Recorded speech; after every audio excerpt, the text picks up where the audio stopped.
What's going on, guys? Sam and Eric here, and this is the making of Chalk Warfare 3. So a couple months back, we made a weapon suggestions video asking you guys for some of your favorite weapons that we would add to Chalk Warfare 3. And you guys came to us with some awesome feedback. Totally awesome stuff. What are the weapons we got? We got Dubstep Gun. Dubstep Gun was an awesome one. That one was one of the fan favorites from the video, actually. Yeah. Halo Sword was another one. Halo Sword, that was hilarious. That one took a lot of work, didn't it? Gunner with his amazing fall. We had we kind of teased you guys in the previous Chalk Warfare 2 with the tank. So we had to put some form of a machine in there. So we gave you Iron Man, the perfect hybrid between human and machine. So that worked out pretty well. Unfortunately, we couldn't have Robert Downey Jr. come. So yeah, he wanted to really bad. He was had booked. some projects he was working on. So thank you guys a lot for those weapon suggestions. They really made the video more interactive, and it's a really fun idea to be able to do that. And I appreciate you guys' feedback on that, and I think it worked out well. So let's get on to shooting. So when we were shooting that locations video where we were showing you guys, or asking you guys for the weapon suggestions, we were actually on location checking out that potential area. Scouting it out. Yeah, scouting that out. And that was actually the area we ended up using. Yep. The thing about it was really sketchy. It's in like the worst part of our city. Yeah. And we showed up and there's these guys like scrapping metal. Yeah. And when we got there, they were like acting all weird. And they thought we were the cops, which is kind of weird because I think we look like the people that would be least likely to be cops. Yeah. But so yeah, we were just like, yeah, we're here to make a video. Chalk.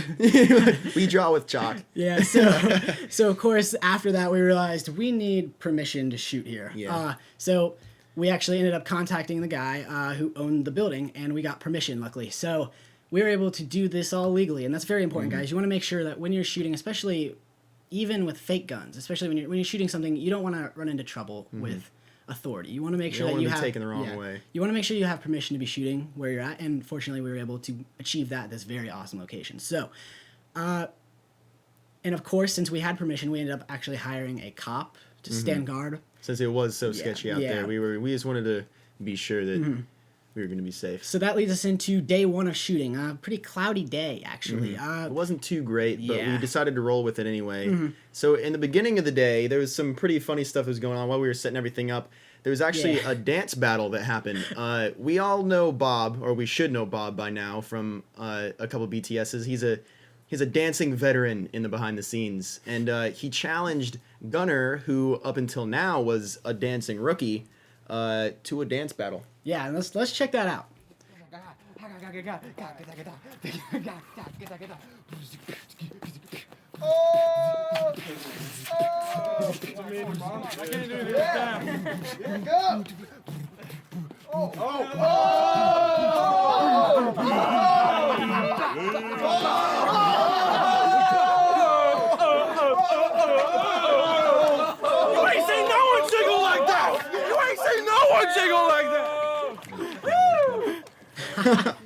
So we have Gunner there.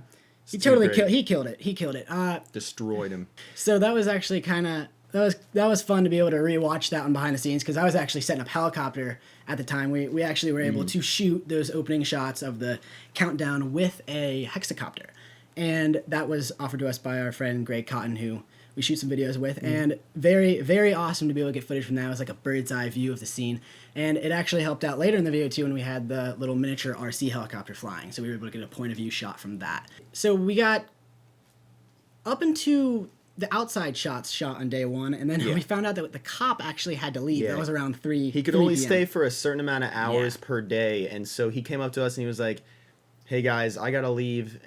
You guys can still stay, but there's a group of guys up by the corner that have been eyeing me the whole time, and there's a really good chance that they're going to come down here as soon as I leave. So we were like, yeah, we'll just leave too. Yeah, pack it up.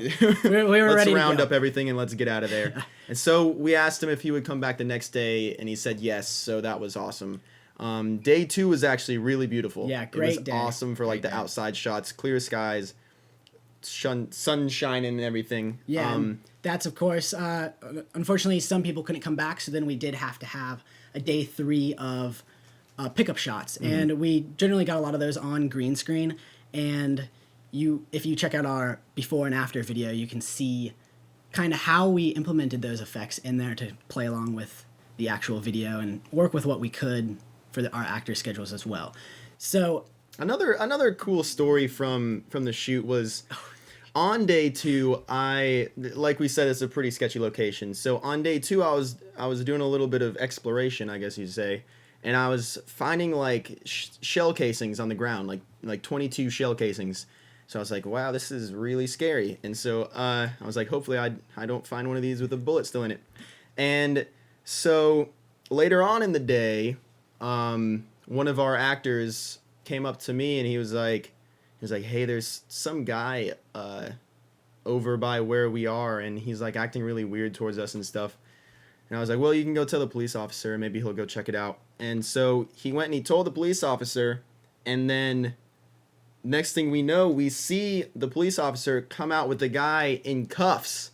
And we're like, what's going on? Like, it's so crazy. And I had no idea either, because I was actually like across the area with the camera, and they're like, there was a guy here. So I actually kind of wound up finding that out a little later, and that was we were very fortunate to have that cop there. But luckily, I was prepared. Yeah. Just remember to always be prepared. So another funny thing that happened on day two of shooting, Jamie's riddle. Do you get that? Like, I don't understand. I'll let you guys watch it, and then you can form your own opinions. Riddle game. Yeah, I get that it's a riddle. I don't get the riddle. Bang, click, click, bang, bang, bang, bang. Who did I kill? Killed you? Why is it always me? There you go. Think about it. Now watch. Here we go. Riddle time. Bang, bang, bang, click, bang, bang, bang, bang, bang, click, click, bang, bang, click. Who did I kill? Me. I did. Very good. Okay, so it's always the person who you're asking. Bang, click, click, bang, bang, click, click. Who did I kill? I killed Bob, actually. You killed Bob. Very good. You know the game. Hey Bob, you died. How does it feel? It doesn't hurt as much as the last time I died. So let us know if you understood that. Leave a comment. I have no idea. It doesn't make any sense. But anyway, we're gonna move on from that. Ooh, let's go into post-production. Yeah. Where the magic happens, My right? realm, you know. This was a wild ride. This project was crazy. We actually filmed this all that shooting was back in November, and this video just came out in April. It was off and on time. Funny thing is, beginning of post, we actually went to McDonald's and pulled an all-nighter. We have a 24-hour McDonald's by us, and so we just sat there. When did we get there? Like 8 o'clock or something like that? Yeah, it was around the middle of December, and we got there, and it was around 8 o'clock at night, and we stayed there all through the night. All through the night. Yeah. I think we left at 9 a.m. or something like that. So that was crazy. Yeah. That was super tiring, but we did get a lot of work done. Yeah, and that's when we got the locked cut done. So before any visual effects, we had that locked cut, and we were able to... Highly recommended. Yeah. Going to McDonald's and pulling an all-nighter. It's a great way to sit down and do some work. You got meals right there when you want them. You got a drink fountain. It's actually pretty perfect. We were able to get dinner, fourth meal, and breakfast. Mm-hmm. Yeah. Get your McGriddles on. Okay, so let's talk about how we were able to do the Iron Man effect. Yeah, okay, so a new thing we did in this video, of course, was we had a 3D model of an Iron Man. So we actually made a video explaining kind of how we pulled that off with an Xbox Kinect. Link you somewhere here. Eric's editing this, so we'll find out where that's at, but you can click it. And that'll kind of explain to you how we pulled that off, but what we did basically was we used an Xbox Kinect with a free trial software we got from iPie, and we were able to run through the motions with Chris, as well as record it with our DSLR, and basically map that geometry on him. So we had Iron Man, but Rob Downey Jr. wasn't in there, Chris was. So second best. Yeah, second best. So yeah, I was a little skeptical about how that was going to work, but it actually turned out pretty good. Yeah. Obviously. Yeah, I couldn't believe it, honestly. We watched some videos on YouTube that didn't look too great. I mean, it really just came down to making sure you weren't moving too much. And again, you can fix that with a second camera, which will all be discussed in future tutorials as well as that tutorial we uploaded. So check that out. So along with all this stuff, there's one question overall that we keep getting asked, and we want to address that right now, and that is, are you guys going to make another Chalk Warfare? And so we wanted to address this right now. We don't want to leave you guys hanging anymore. And so what we're going to do is we're actually going to